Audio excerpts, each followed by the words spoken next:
This video is for informational and educational purposes only. It is not a replacement for professional guidance or training.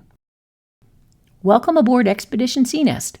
Whether you're a casual weekend cruiser or living part-time on your floating home like we do, boating safety is serious business. Every year, over 600 boating-related deaths are reported in the U.S. alone, many of them completely preventable. We've had our share of middle-of-the-night scares, blaring anchor alarms, stormy seas, and even a few minor injuries. And through it all, training, real-world experience, and a few tough lessons, we have learned that safety isn't just about having the right gear. It's about using it before things go wrong. The dinghy's good! The dinghy's good! This video is about what we've learned and what every boater, new or experienced, needs to know, because safety is not optional.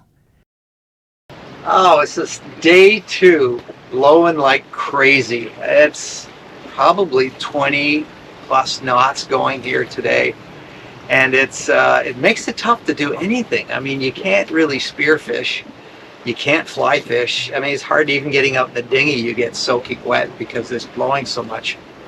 So Julie and I, we've been just cleaning up the boat, and, you know, just organizing things, and we thought we'd do a little safety video for you guys. Again, essential safety gear, stuff that we think every boater should have, especially when they're crossing big waters like we do. I mean, even if you have a big boat, you should still have somewhat the same gear. If you have a little boat like this, you should never go without this stuff. And so let's cover that.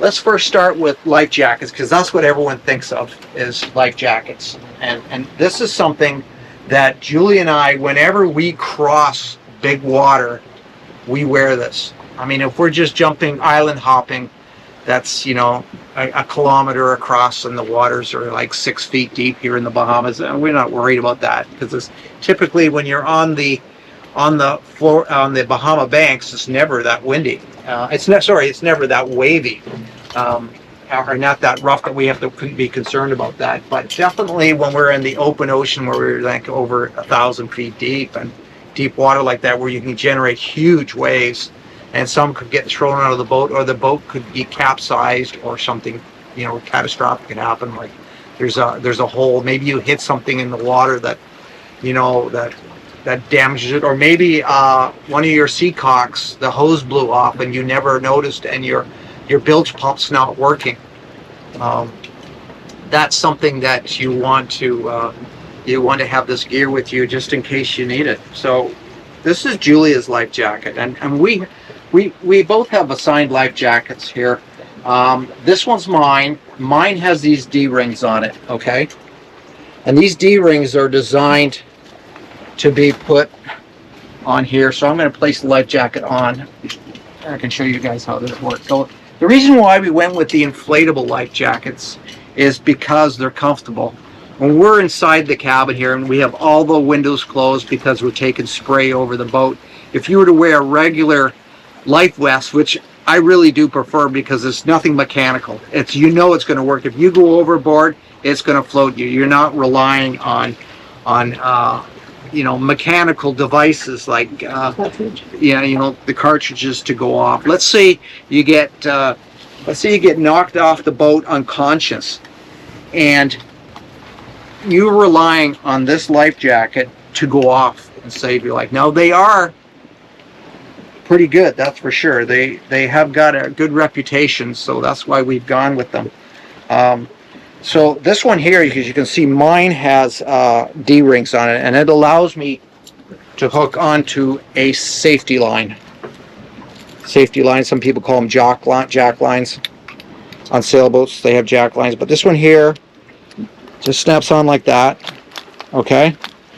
And it hooks onto the boat. You see where I've hooked on right here? And I've done that with a bowline, and that's hooked onto a cleat.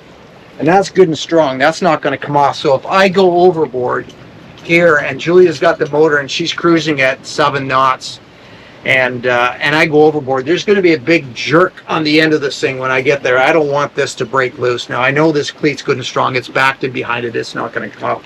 But what it does allow me to do, it allows me to go up to the bow if I have to fix the anchor or if I have to work on the on anything up front, windshield wipers or something comes loose on the roof, I typically hook this up on the leeward side of the boat, because I'm not going to want to climb up the windward side because I'm going to be taking spray. I mean, if you're going directly into the waves, I guess it doesn't matter. But right now, I hook this onto the leeward side of the boat, and I can move it over there when we change direction or something like that.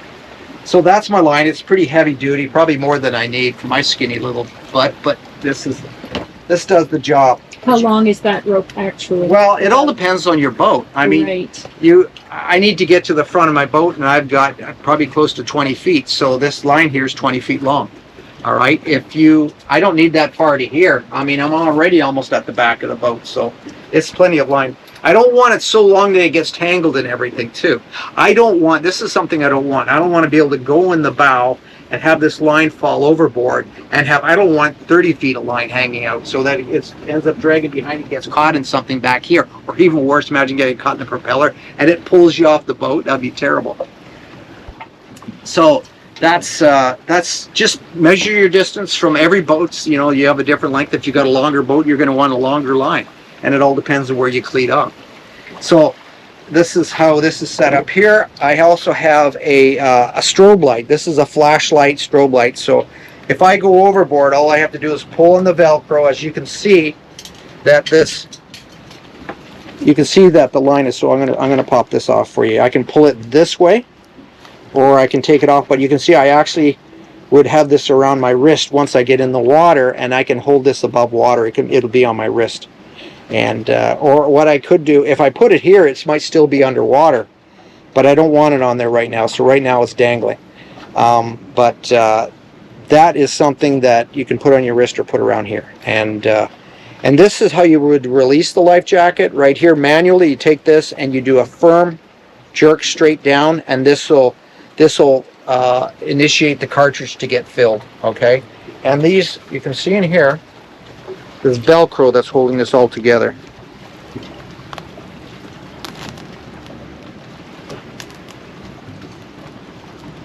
Oh, that's hard to get. I know it's easier to do up here. But as the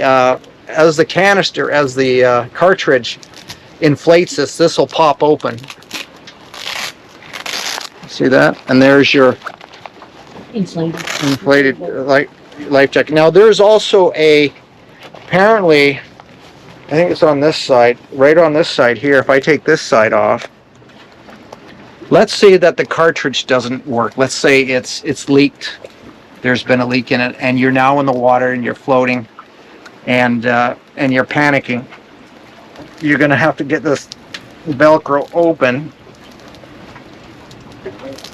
But once you get it open, you can see right here, there is a manual inflation. Look at that. I have another flashlight in here too. Okay. So that's attached to that part. And then you just pop this open and you just blow this up and this will do the job. You'll probably have to rip all the Velcro open first because your lungs are not strong enough to do this part. You want to make sure you keep the salt water off of this, because if it gets into the mechanical part of this, in here, it could create problems and seize up something that you would not want to happen. Let's see, let's pull this apart and see what it looks like. See, right in here is the mechanics. You see, there's the canister right in there. You see that? Yeah. And you've already screwed that in ahead of time after you purchased. Yeah, that's something you have to remember, is that it doesn't come with the air canister installed. This is a common mistake. People think that the air canister is already installed, and there's a backup one. There's a reserve canister in a bag that's attached when you buy it. No, that's the one you have to install. So it just screws into here. Okay. And so you buy the life jacket, you screw in the canister, and then you're good to go. Yeah, you're good to go. Of course, read any important instructions that there is, and then make sure you fold this up properly. Okay, that's about it. I also have a whistle on here too. You see that? There's a whistle, because whistles are really important. When you're in the water and you're in big waves, you'll just disappear. You will absolutely just disappear. And a whistle, if the driver or whoever's left on board is searching for you, and they have the windows, they have enough common sense to open up windows and listen for you, you can blow it. You can blow this whistle. It's very loud, it's piercing. So that's another thing that's important. So you have your strobe light, and your strobe light's just a simple case. It's waterproof strobe light, okay? And you just push it and turn it, and there's your light. You rip this off, and you can put that around your hand. I also have one in here too. That's probably a little more than I need, but it's there. And then you turn that off. Okay, as far as the batteries go, I mean, check it every couple of years, you know. If you're never using it, don't worry about it. But like if you're out for the season, double check everything, make sure it works. If you're worried about it, replace your batteries. What's next? Then we have Julia's life jacket. Now Julia's got a much lighter life jacket, and she doesn't have the D-rings on it, but she still has the strobe light. She still has a whistle. Okay, and what the reason why she doesn't have these rings is because only one of us is allowed out in the cockpit or outside of the boat when we're traveling big waters. All right. So if we're going from Miami to Bimini, you know, there's 54 miles of open ocean, right? We are going to wear these from the moment we leave Miami. Okay. So this is something, and she's not going to come out in the back cockpit. That's going to be my job. She's going to keep an eye on where we're going. Okay. So the other important thing to have on board is flares. All right. And flares do expire. So these ones here expire in a year from now. So we'll keep an eye on that. It says it in big white block right back in here. Letters. Let me show you our ditch bag. So let's say our boat's sinking and we need to get out of here. Now, if we have the dinghy dragging behind us, we can just jump in the dinghy. But it's nice to have some things with us. Or let's say, you know, the boat sinks and we're sitting on the, the boat's upside down now and we're sitting on top of the hull. Okay, something crazy, and there's air underneath that's kept it. Or let's say the air's trapped somewhere in here, we're on the boat somewhere, and we grab this thing called the ditch bag. And the ditch bag we take with us whether we're going in the dinghy or whether we are whether the boat has sunk. We're going to have something like this. It also has flares. We also have a backup VHF, okay, and we make sure it's charged before we put it in this bag, and we check that a couple times a year. It's just a small portable handheld VHF. We have our first aid kit, okay, in case one of us gets injured.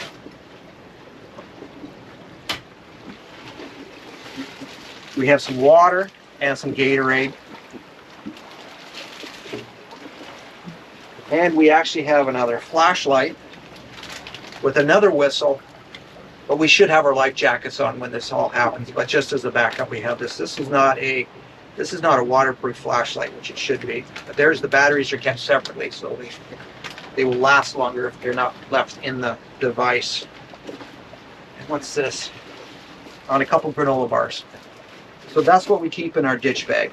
You know, another good reason to bring a ditch bag, let's say that we're in the dinghy and we're running from one island to another, and it's a haul. It's maybe 6 miles or something like that. And we do that. We'll make some long runs across some shallow waters. And let's say that the engine breaks down on this dinghy and the current is taking us out. We always make sure we have an anchor that we put out on the dinghy that we carry with us. The anchor goes out, it holds us there, but with the wind and the current, we can't move. We're stuck on the boat. We may be stuck all night long. Well, look at this. We have a VHF, we have our first aid kit, and we have some water and some granola bars. So we could spend the night in that dinghy and hopefully contact somebody. So that is important to have if you're going out in your dinghy or whatever, traveling some waters that possibly you don't know very well, or maybe, like I said, the engine breaks down. So I won't put that all back in now. As far as anchors go, anchors should be considered a safety device. Like I said in the dinghy, whenever you go anywhere in the dinghy, you should always have an anchor on board. I don't care if you're just going to the shore right here. If you're going that far in this wind, you think you could row that in this 20-knot winds? I don't think you can. So you are pooched. So you should have an anchor, because if you're tired and you only get halfway, you can throw that anchor out and you could wait till the wind dies down, until the current changes, okay, till the tide switches out. You could maybe call for help on the VHF, and someone could get you over here.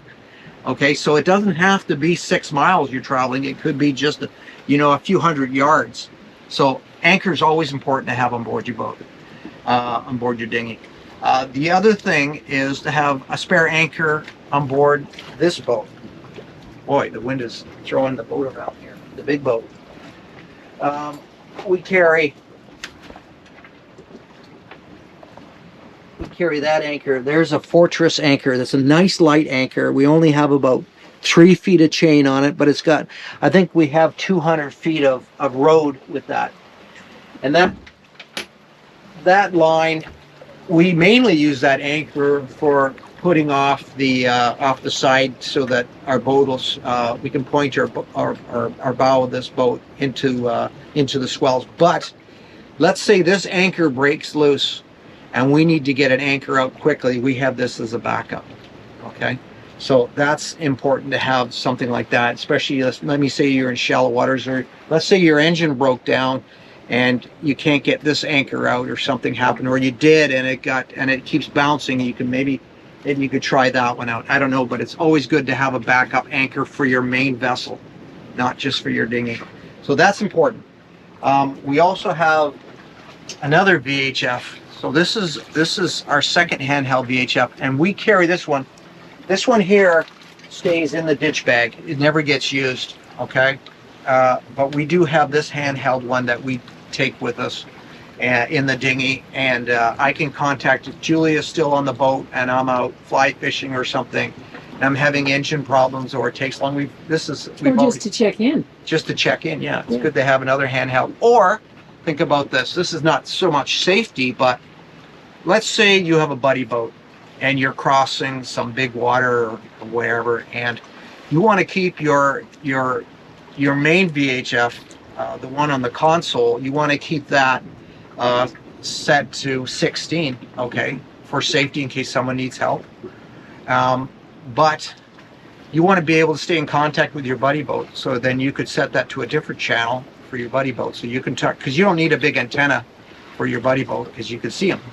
All right, so this is great for that. This is, again, another rechargeable one. They're all rechargeable VHFs. With USBs. Yes. Okay, let's run through a scenario. Okay. We are we're going across a big section of water. Let's say we're like where we're going to be leaving in the next couple of days. We're going to be leaving the Berry Islands and going to New Providence Island, where Nassau is, and I think it's around 35 miles to get there of open ocean. And it's a good day. It's not rough. And I said, Julia, I'm just going to go back and check the line, okay? I got my life jacket on, but I'm not going to connect to my safety line. Okay, what I'm going to do is I'm just going to walk back there. I don't have to worry about getting thrown out. And I get back there and I'm reeling in the line, and then all of a sudden some rogue wave or I lose my balance and I go overboard. What happens? What does Julia do as soon as I go overboard? She can do two things, okay? Does she can throw me this. This is our throw cushion, okay? Once again, it has another strobe light on it that you can turn on, and it has a whistle. Maybe it's a calm day and I don't even have my life jacket on, and I've just decided to walk back here and we're cruising, and I go overboard. Julia's going to come back. She's going to put the boat in neutral.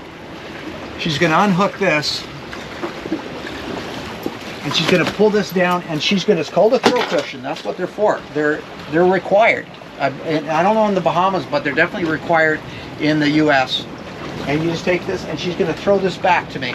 and I'm going to swim for it. And now I have a whistle. I can keep in contact her with that. Now what she's going to do is she is going to keep an eye on me, but she is also going to go running back here to the boat. And the first thing she's going to do is she's going to hit mark. You see this says mark? And when you hit mark, that is going to leave a symbol of some sort. Okay, I'll do this right now. Okay, so I hit mark. There we go. I have an anchor symbol. Okay, it doesn't matter what it is. Okay, now she has a mark. Okay, and she can, and if I zoom in, we actually already have an anchor zoom in, but you'll see there should be two. There's the one she just dropped. So if she loses track of me, so if Julia loses track of me, she can't see me anymore. She now has something to come back to. She panic, and she will go, "Oh my God, I've lost Michael. He's gone overboard. He's somewhere out there.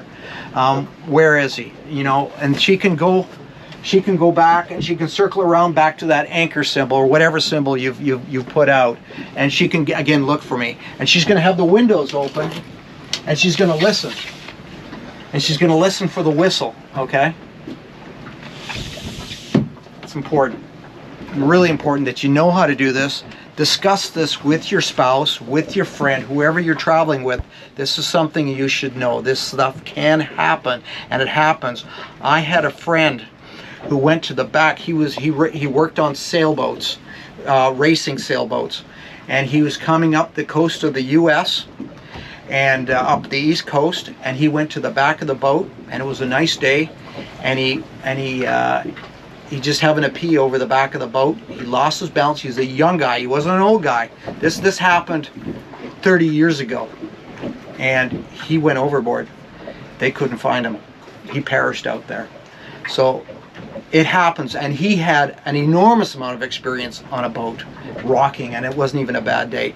This stuff can happen. So be prepared for that. All right, another essential safety device on your boat, if you're going to travel in big waters, is you should have this. This is a personal locator beacon. You can see I've actually got it Velcroed up here. We can quickly take it down to use it. The way you use these personal locator beacons is you have to disconnect the antenna. You flip it up like that at 90 degrees. This thing will float. Okay, but you're best to put this on something where it can't get away. And you can put it on your wrist, you can put it on a device, on your life jacket, or you can, here's a little tether. You can loop that around and put it on your wrist so you don't lose this if you're drifting out there. Or maybe you're just sitting on top of the boat and the boat's maybe sunk, or you're in the dinghy. Still, it's best to put this on you, on your person. This device transmits at 406 megahertz. And it reaches out to any search and rescue service. It uses GPS. It uses satellite systems, and it's very accurate apparently. So what's the difference between a personal locator beacon and an EPIRB? Now EPIRBs are typical of what you see on ocean-going boats. You know, like sailboats that cross, you know, big waters, or maybe just, you know, maybe a big cruiser of some sort, because they just have more space. We're just a little boat. We don't have the space for an EPIRB. It's a much bigger device. The difference between the two is, first of all, the personal locator beacon has to be initialized manually. So I have to push this button for 2 seconds to set this off. Whereas an EPIRB, if it just gets wet, it'll initialize and work from there. The other difference is this one is probably, I'm pretty sure it's only good for 24 hours, the battery in here. After 24 hours it dies out, whereas an EPIRB, if you're floating out in the ocean somewhere, it's at least double that. Okay, so it's at least 48 hours or more, depending on what size EPIRB you get and what size of batteries inside the thing. So if you're going to be crossing oceans, you're not going to go with a personal locator beacon. You're going to probably go with an EPIRB, because you're going to be in a bigger boat and you've got space. We do not have that sort of space here. We just have this little guy, but it sits up here nice and easy. It's also a lot less money. And that's where that sits. And it doesn't come off. Even in rough seas, haven't lost this off of there. So this little plastic thing, this prevents you from pushing the button accidentally. So that comes off with the antenna. The other thing that we have here also, since we're in this area, is we also have our fire extinguisher. So let's say we have a fire. Chances are, if you're going to have a fire, it's going to be in the galley. It's not going to be anyplace else. It could be fuel tank, it could be electrical, maybe down here. But it's easy to get to. It's not buried under something, it's up here. I can easily, and if it's in the galley and you're out here and you're enjoying the day and you need to get to it, you can reach up here, you can pop this off, and there's your fire extinguisher ready to go. From what I understand is when you get every year, or maybe a couple times a year, you should take these things and pound the bottom and drive the powder in here and get it to the other end again, because apparently it'll settle in there or settle in the bottom, so it's good to do that. All right, let's put this back up in here. And you drilled that into the wall yourself? Yeah, I mounted it up there. It doesn't come mounted in the boat, so it just sits like that. Good idea. All right, next thing, other things that are handy to have, is maybe you wouldn't consider them so much safety gear, but maybe flashlights. Like this is a really strong flashlight. This one here, we bought this online, Amazon, and it's really strong. We're really happy with it. It's just one single LED down in there. It's amazing how strong. Julia, she has this one here. These are all rechargeable. This is very strong as well. And we also have headlamps. See, the headlamps are important because let's say you are in the middle of the night, you start dragging anchor, and someone needs to get up in the bow and fix this well. And you can a headlamp is something you can quickly put on, and it's something that we actually use a lot because it frees your hands to be working on the anchor or to be fixing something, or maybe you're traveling somewhere at nighttime and you get something caught around the propeller and you got to trim the motor up and you got to work on that. Then you got your hands free to pull whatever off, crab pod line or whatever. I keep mine beside my bed. Yeah, so do I. Right beside my bed. Yeah. The other thing that I think I would consider safety is also a good pair of binoculars. Now these aren't image stabilization binoculars, but they work really good. We had a different pair with us last year, and they didn't work very well because they were not such a wide angle. They were a narrower. This one here is a 7x35. And we really like them. Now I've probably had these for 10 years. No, more than that. I've had these for 20 years, haven't I? We've had these for a long time.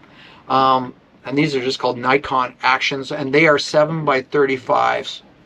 And when they're wide like this, what happens if you get the narrower binoculars? You lose track of whatever you're trying to see in the horizon, whereas the wider angle ones actually work better. And so that's nice to have. Really important. Let's say you're wondering if there's what's up in front. Is that a sandbar, or is it coral, or is it whatever? Or maybe you see someone out there who needs help, or you see, what is that? You see someone sitting on top of their boat and waving for help. Anything like that, it can become really important. Or you see a freighter coming at you, and you want to see if he's coming directly at you or he's a little off your bow, quartering off your bow or something like that. You want the binoculars to have a good idea whether you should go around the back of them or continue in the direction you're going. Okay, so something else that is really important to have too is also have paper charts. I know you're going, well, I have my Navionics on my chart plotter that's attached to the boat. You probably maybe have an iPad that you have Navionics on as well. I mean, we have Navionics on that, and we also have Aquamaps on that, and I have an iPhone that has Navionics on it as well. I mean, so yeah, but there is something about paper charts. Like I know in Georgian Bay, I think in Canada, you're required to have paper charts. You cannot just go with just your electronics. You need to have paper charts. Paper charts are great. Now these aren't. I guess these are the Explorer charts that we use here in the Bahamas. They're made out of like a plastic, so they're very durable. And it's not just a case of some advertising in here, but it's just not that. There's also some helpful tips. Like if you're coming through a cut like this, they'll tell you when's the, possibly when you should and when you shouldn't come through there. Or maybe there's a rock that you didn't see. Like when you look at your Navionics and you just have a glance at it, you may not see as much as when you actually have paper charts sitting in front of you and you can study it and figure out exactly where your path is going to be. Here's Bimini. If you have to come up this long channel, and if you can study it more and see where the markers are, you go, okay, there's the red markers here. All right, I want to make sure I keep those on my port or starboard side, whether you're coming or going. There's another marker out here. You have to keep an eye on all this stuff. Where paper charts allows you to maybe more study it better. So I think that's a definite requirement. They're not inexpensive, but they're worth it. I think they are. I really think they are. Something else that that we have on board as far as safety gear. I guess you call it safety gear. It's definitely something that you should carry with you. Is here's all my electrical stuff. You may need connectors and things like that. Let's go into this. I got tools and stuff, and I will discuss that maybe on another episode. But here I carry an extra bilge pump, okay, for in here. This is the automatic bilge pump, and it has a built-in float on it. Spare impellers, spark plugs, things that maybe aren't so much batteries, emergency stuff. Necessities. Necessities, Could be get you out of a situation if you're in a place where you can't find those things. But something that I would consider something important to have is even fuel lines. I carry spare fuel lines and stuff like that, and glues, and these are plugs. So let's take a scenario where we are we're cruising, we're out in the open, we're on, we're making and all of a sudden my boat starts filling with water. What's wrong? Is it one of the sea cocks are leaking? Maybe it's my scuppers where the water flows in, backflows into my my scuppers. I have a wooden plug. I don't know where that went. Oh, here they are. Then it's nice to have these plugs, and these you can jam in here. These ones here fit in my scuppers. These are all designed for different sizes, so I could shove these into my scuppers on the port and starboard, and that could prevent, let's say one of the scupper hoses breaks and water's pouring in. I can jam these in there, okay, and prevent water from coming in. They actually work pretty good. I tested them. There's also, I have these, let's say I have one of my Seacocks. The hose blows on it and my ball valve doesn't work, or let's say it breaks off at the ball valve. Maybe something comes loose and breaks the ball valve off inside the hull. I can swim underneath there, and I could jam one of these up, maybe take a hammer with me, or just jam these up, and this would hold in the hole. So I have different sizes. I could use one of these and maybe cut this off afterwards. But those are important. I also carry different types of, look at this. This is also epoxy putty stick. It works underwater. You see that? So things like this could come in handy when you're out there. That's, different types of glues and things like that. So anyways, but definitely, let's say your fuel line leaks or something happens and you need to replace a section of fuel line. We've got that. Anyhow, we'll discuss other things on another episode as far as, spare parts and things. Right now, this is what I would consider sort of safety gear. Well, that's it. Julia mentioned that we should probably carry one of those, solar blankets in the ditch bag as well, which could come in if you get cold. It might be nice to have something like that.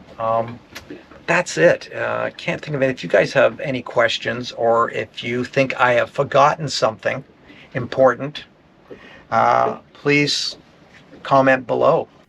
Whether you're here to learn, prepare, or you just love life on the water, we hope you'll give this video a thumbs up, share it with a fellow boater, and subscribe for more real-life adventures and hard-won knowledge from the deck of our little floating home.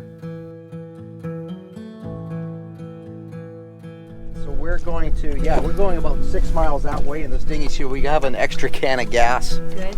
And it's a Flashlight? Do you have the flashlight? Got my little flashlight, yeah. Okay, so just in case. in case we got some extra food and water in case something happens. Yeah. We have the anchor in case we want to anchor out.